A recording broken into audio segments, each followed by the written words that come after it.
It is an important day for Rhode Islanders that need a primary care doctor. And that will not come as news to members of the press who are here, nor, more importantly, will it come as news to the Rhode Islanders that are finally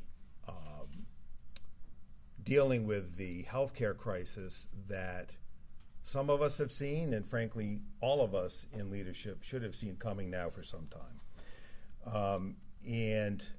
Whether that was the Anchor medical closing earlier in the spring, not because of anything that they didn't do, but because of the structural problems in Rhode Island when it comes to funding healthcare, including primary care, left 25,000 patients effectively in the wind, we know we have a problem. So how do we get to where we are today, and what does today mean for our primary health care crisis? Well, it means this. Brown and President Fernandez and his colleagues can speak, I think, better to this than I can, but Brown has something of a odd organizational structure. You have Brown University Health, and a physicians group at Brown University Health, including primary care, quite a few primary care providers treating quite a few patients. But there is also this entity called Brown Physicians, Inc. And I have no doubt that many Rhode Islanders think those two things are the same, but they are not organizationally. What Brown Physicians, Inc. is a group of providers that do, among other things, dermatology, emergency medicine, primary care, neurology, urology, and surgery. And they are separate and apart from Brown University Health. And yet they are at Rhode Island Hospital, and other Brown University Health hospitals. And in fact, it's my understanding that some of members of Brown Physicians, Inc.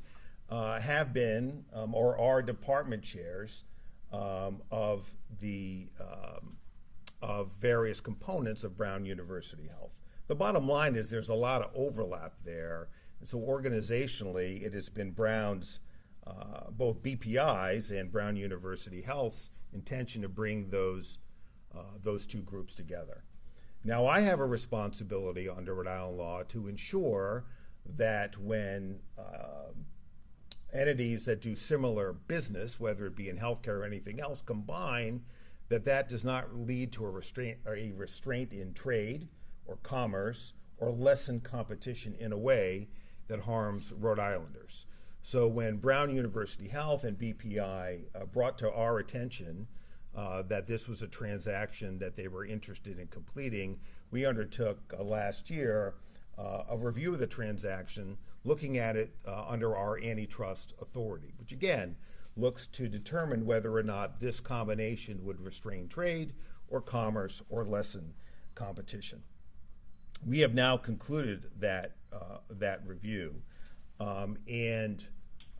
or at a minimum concluded it to the point where we are prepared to suspend it, provided that Brown and BPI, once coming together, take significant steps to address and alleviate the primary care health crisis facing our state. So what does that look like?